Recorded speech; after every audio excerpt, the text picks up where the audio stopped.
The Newsfeed PM. We turn to this now. Voting in the Democratic Republic of Congo is continuing for a second day following massive delays across the country. Over 75,000 polling stations didn't open at all, leaving voters frustrated. A group of opposition presidential candidates trying to unseat President Felix Tshisekedi are calling for a rerun of the chaotic elections. Diplomats and electoral observers now expect the vote to continue for days in more remote regions.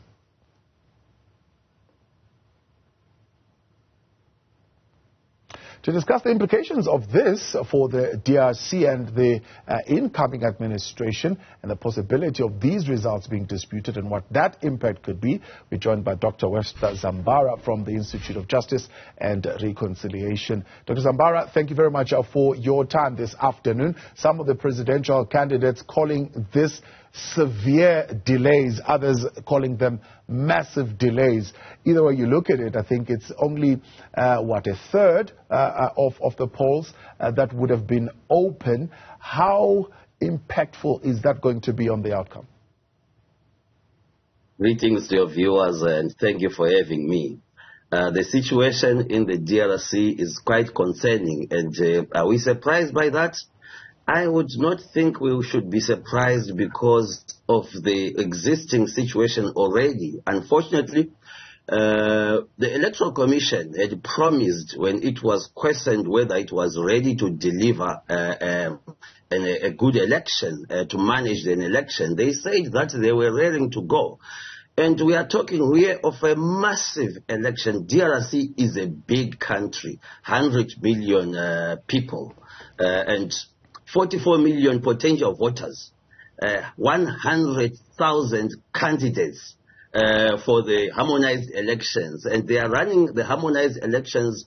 They are actually new into it, where you have presidential elections, national elections, regional elections, as well as local government elections. So already it is a mammoth task. But with the reality that happened yesterday, where most of the polling stations did not open on time.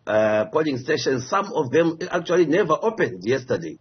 Massive delays and malfunctioning of the equipment have forced the Electoral Commission to extend the voting into today. Now here is the issue.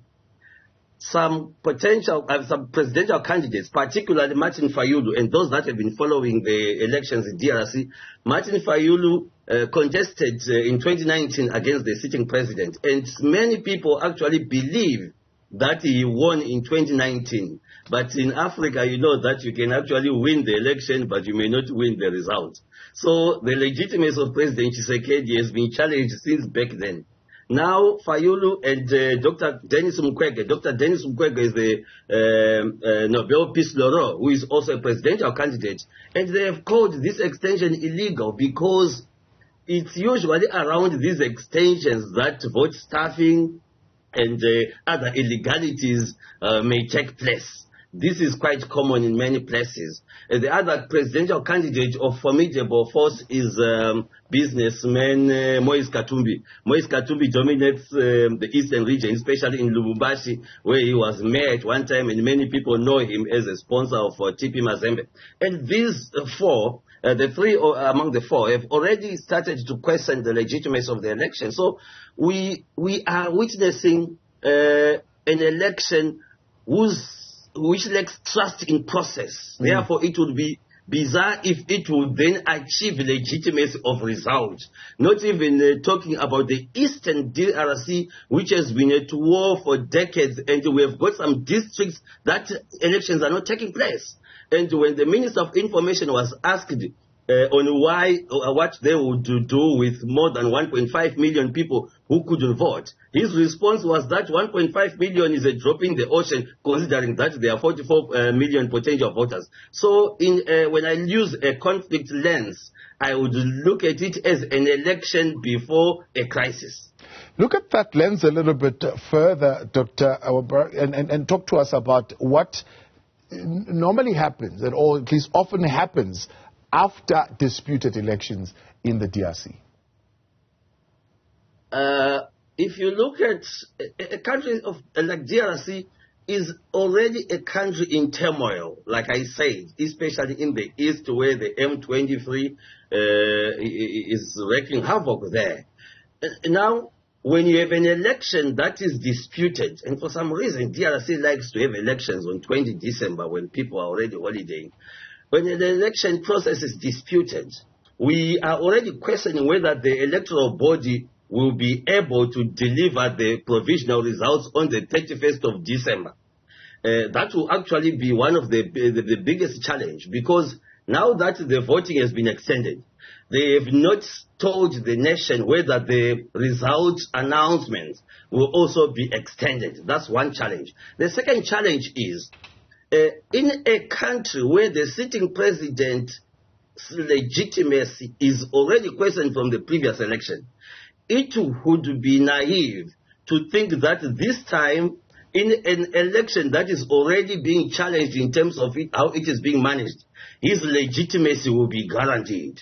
Then the third question would be, what will happen to the Eastern DRC that already is at war? One thing that the DRC would need at the moment would be an election that would unite the country, and a leader that would provide, that would have the willingness to provide guidance and leadership so that the country emerges out of the war. However, President Tshisekedi's stance seems to be that he will win and then crush the M23. So already the drums of war are already sounding while the electioneering is happening. I would bet if we would have a peaceful DRC soon after the elections. Unfortunately, while elections are supposed to be a bridge towards a democratic governance, this one is likely going to be a bridge into another season of war in the Congo. So you've already mentioned 3 out of the 4 presidential candidates at least challenging the constitutionality of this extension, and you are also saying thereby also having implications, for example, on an extension on the announcements of the results. Is that likely going to bring about a constitutional challenge to the outcome of these results? Usually, it may end up in the courts, but it's very rare that the courts will overturn elections. It has happened in Kenya, it happened in Malawi, but I doubt if the courts in DRC are going to take that stance. Look at it. Ms. Janice Kadima, the head of the Electoral Commission, claims that over 70% of the potential voters voted yesterday. That already gives a scenario in which the Commission says if 70% of the people voted yesterday, then we are running a good election.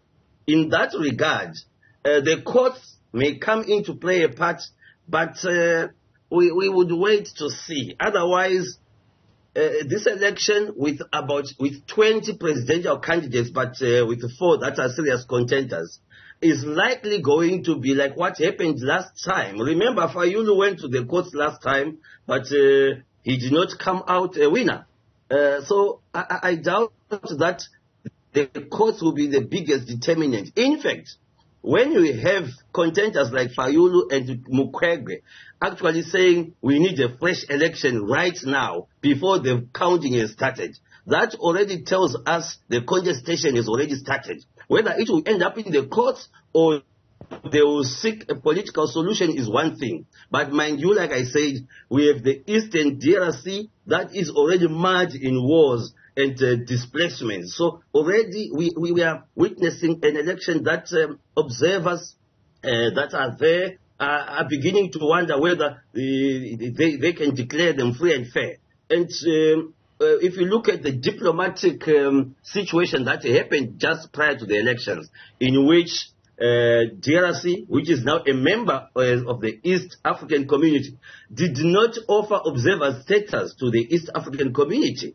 That is a bit worrying, and the row that they have in Kenya, in which they have called back their ambassador, that doesn't bode well. Also consider that President Tshisekedi and President Kagame of Rwanda have exchanged words. So we are hopeful that rather than focusing on the national infrastructures to run the conclusion of the elections, This is a big challenge not only for the SADC or in the AU, but for the United Nations. And by the way, the DRC has said after December they would want to see the UN peacekeeping mission go. That doesn't mean that we now have peace in the DRC. So we have a country that is in turmoil, that is hosting an election, and the election already is seen to be divisive. So we wish to see what exactly will happen after the election. And I think we hold our breath for the DRC.